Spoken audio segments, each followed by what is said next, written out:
Renungan Pagi bersama Allah di Waktu Fajar oleh Ellen G. White, 19 November 2022. Mari kita berdoa.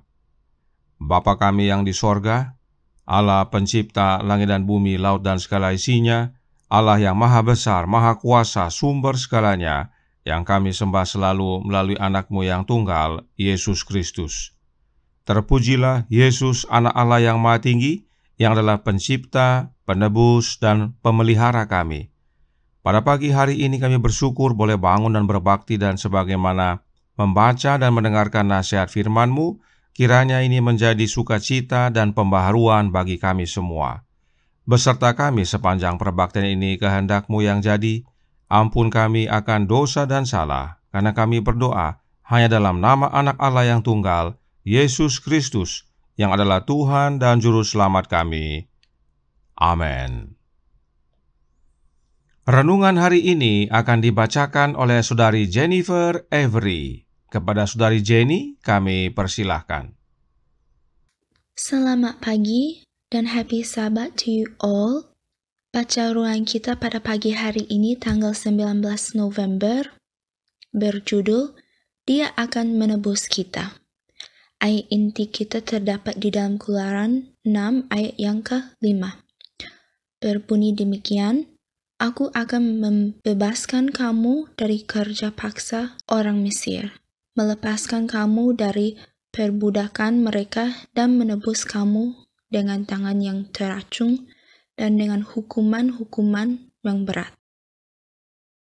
Tema pusat Alkitab, tema mengenai setiap hal lain dalam kelompok seluruh buku itu, adalah rencana penebusan, pemulihan citra Allah pada jiwa manusia.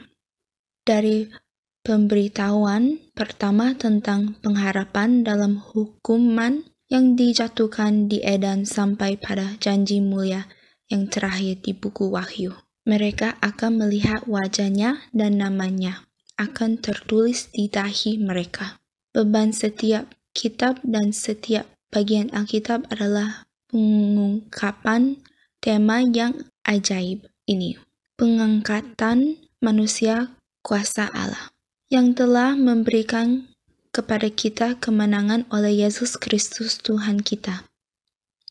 Bagi orang yang memegang pemikiran ini di hadapannya, terbentang suatu bidang yang sangat luas untuk dipelajari. Ia memiliki kunci yang akan membuka baginya segenap rumah perbendaharaan firman Allah. Ilmu penebusan adalah ilmu segala ilmu. Ilmu yang menjadi pelajaran malaikat-malaikat dan semua makhluk di dunia-dunia yang tidak berdosa. Ilmu yang melibatkan perhatian Tuhan dan Juru Selamat kita. Ilmu yang masuk ke dalam maksud yang ada dalam pikiran yang maha kuasa, yang didiamkan berabad-abad lamanya. Ilmu yang akan menjadi pelajaran umat tebusan Allah sepanjang zaman yang kekal. Inilah pelajaran tertinggi di mana manusia mungkin ikut serta. Karena pelajaran lain tidak bisa, maka pelajaran itu akan menguatkan pikiran dan menangkap jiwa. Seri Membina Keluarga Jilid 3 halaman 111 dan 112. Dialah yang menciptakan jiwa manusia dengan kemampuan untuk mengetahui dan mengasihi. Dan dia pada dirinya sendiri antara lain tidak akan memberikan tuntunan jiwa tidak terpenuhi. Kita perlu mengetahui tentang lengan hebat yang akan menopang kita, tentang seorang sahabat berkuasa yang mengasihani kita. Kita perlu menjabat tangan yang hangat untuk menanamkan kepercayaan dalam hati sehingga penuh dengan kelemahan lembutan. Dan begitulah Allah telah menyatakan dirinya dalam firman-Nya.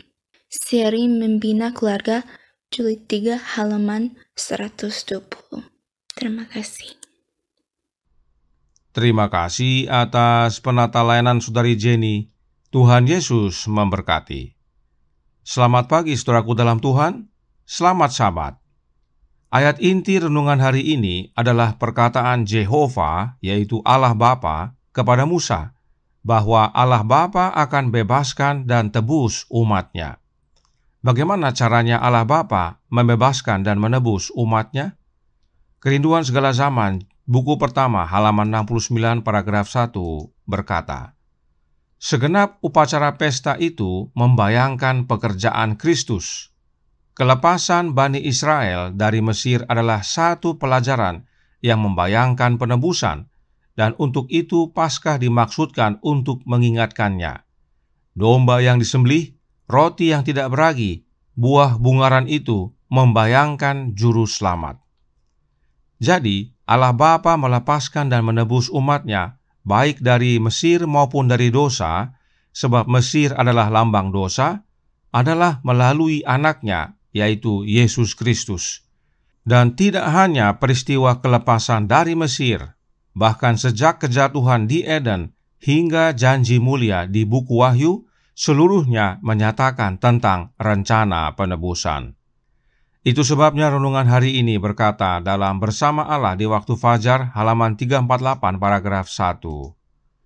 Tema pusat Alkitab, tema mengenai setiap hal lain dalam kelompok seluruh buku itu adalah rencana penebusan, pemulihan citra Allah pada jiwa manusia. Artinya, tema Alkitab dari buku pertama hingga buku yang terakhir adalah tentang Allah Bapa dan anak-Nya. Sebab Bapa yang menebus dan Bapa mewujudkan penebusannya melalui anak-Nya. Dan memang hanya Bapa dan anak-Nya yang membuat rencana penebusan atau rencana keselamatan. Alkitab berkata dalam Zakaria 6 ayat 12 dan 13 berbunyi, katakanlah kepadanya, beginilah firman Tuhan semesta alam, inilah orang yang bernama Tunas, ia akan bertunas dari tempatnya, dan ia akan mendirikan bait Tuhan. Dialah yang akan mendirikan bait Tuhan, dan dialah yang akan mendapat keagungan, dan akan duduk memerintah di atas tahtanya. Di sebelah kanannya akan ada seorang imam, dan permufakatan tentang damai akan ada di antara mereka berdua.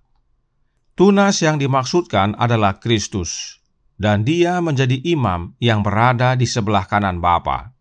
Permufakatan tentang damai atau rencana keselamatan ada di antara mereka berdua, yaitu antara Bapa dan anak-Nya. Jadi, saudaraku dalam Tuhan, rencana keselamatan atau rencana penebusan dibuat hanya oleh dua oknum ilahi, yaitu Allah Bapa dan anak-Nya. Itu sebabnya tentang ayat ini Roh Nubuat berkata dalam Love Under Fire halaman 172 paragraf 1. Dan permufakatan tentang damai ada di antara mereka berdua. Kasih Bapa adalah sumber keselamatan bagi ras yang terhilang. Yesus berkata kepada murid-muridnya, Bapa sendiri mengasihi kamu. Allah mendamaikan dunia dengan dirinya oleh Kristus. Karena begitu besar kasih Allah akan dunia ini, sehingga ia telah mengaruniakan anak-Nya yang tunggal. Yohanes 16 ayat 27, 2 Korintus 5 ayat 19, dan Yohanes 3 ayat 16. Jelas sekali saudaraku dalam Tuhan bahwa Zakaria 6 ayat 12 dan 13 tersebut adalah tentang Allah Bapa dan anak-Nya, yaitu Yesus Kristus. Mereka berdua yang membuat rencana keselamatan. Jadi, sesuai penjelasan Alkitab dan Roh Nubuat, yang membuat rencana keselamatan atau rencana penebusan adalah Allah Bapa dan anak-Nya. Hanya dua oknum saja dan tidak ada Trinitas. Dalam penjelasan yang lain dikatakan, Kerinduan Segala Zaman buku kedua halaman 492 paragraf 5 berbunyi, sebelum landasan-landasan dunia diletakkan, Bapa dan Anak telah bersatu dalam sebuah perjanjian untuk menebus manusia jika manusia dikalahkan oleh setan. Mereka telah menjabat tangan mereka dengan ikrar hikmat bahwa Kristus harus menjadi penjamin bagi umat manusia. Jelas bahwa Bapa dan Anak yang sudah mengetahui sejak mula kemurtadan setan, dan karena itu Bapa dan Anaknya bersatu dalam sebuah perjanjian untuk menebus manusia, jika manusia dikalahkan setan. Dan perhatikan, Bapa dan Anak yang bersatu dalam sebuah perjanjian lalu berjabat tangan. Hanya dua makhluk ilahi yang bisa berjabat tangan, yaitu Allah Bapa dan Anaknya. Dan rencana Bapa serta Anaknya ini akan sukses besar. Roh Nubuat berkata dalam Signs of the Times, Juni tanggal 17, tahun 1903, paragraf 2. Salib adalah agen Allah untuk melawan rencana setan dan memulihkan manusia kepada kemurnian aslinya. Rencana keselamatan yang dirancang oleh Bapa dan Anak akan sukses besar. Melalui penjelasan ini jelas sekali bahwa salib itu adalah rencana Allah yang ampuh untuk melawan setan. Kenapa? Karena melalui kematian Yesus yang sesungguhnya di kayu salib, setan musnah bersama kerajaan mautnya. Bisa baca dalam Ibrani 2 ayat 14. Karenanya rencana Bapa dan Anaknya terbukti sukses besar. Tidak heran Paulus berkata, "Tetapi aku sekali-kali tidak mau bermegah selain dalam salib Tuhan kita, Yesus Kristus." Galatia 6 ayat 14. Itu sebabnya renungan hari ini berkata dalam Bersama Allah di Waktu Fajar, halaman 348, paragraf 2. Ilmu penebusan adalah ilmu segala ilmu. Ilmu yang menjadi pelajaran malaikat-malaikat dan semua makhluk di dunia-dunia yang tidak berdosa. Ilmu yang melibatkan perhatian Tuhan dan Juru Selamat kita. Ilmu yang masuk ke dalam maksud yang ada dalam pikiran yang maha kuasa, yang didiamkan berabad-abad lamanya. Ilmu yang akan menjadi pelajaran umat tebusan Allah sepanjang zaman yang kekal. Inilah pelajaran tertinggi di mana manusia mungkin ikut serta. Saudaraku dalam Tuhan, kita akan mempelajari rencana penebusan ini sepanjang masa kekekalan. Artinya, banyak sekali yang kita belum tahu dan mengerti. Namun apa yang Allah Bapa nyatakan kepada kita dalam firman-Nya serta tulisan Roh Nubuat sudah sangat menguatkan pikiran dan mengangkat jiwa kita. Karenanya, tetaplah setia agar kita dapat berjumpa dengan Allah Bapa dan Anaknya serta menerima penjelasan demi penjelasan tentang rencana keselamatan yang sungguh indah bagi kita yang percaya. Tuhan memberkati. Saya bawa dalam nama Yesus. Amin. Mari kita berdoa. Bapa kami yang di sorga, Allah pencipta langit dan bumi, laut dan segala isinya, Allah yang maha besar, maha kuasa, sumber segalanya, yang kami sembah selalu melalui Anak-Mu yang tunggal, Yesus Kristus. Terima kasih atas pekabaran yang indah dan menguatkan pada pagi hari ini, bahwa Bapa menebus kami dan penebusan Bapa diwujudkan melalui Anak-Nya, yaitu Yesus Kristus. Yesuslah yang melepaskan kami dari perhambaan dosa. Oleh sebab memang Allah Bapa dan Anak-Nya yang membuat rencana penebusan tersebut dan melaksanakannya. Dan karenanya sukses besar. Karenanya tolong kami ya Bapa, curahkan roh Anak-Mu dalam hati ini, agar hidup kami menjadi serupa dengan Paulus yang bersaksi bahwa bukan kami lagi yang hidup tetapi Kristus yang hidup dalam kami. Dan bukan kami bermegah dalam diri lagi, tetapi bermegah hanya dalam salib Kristus.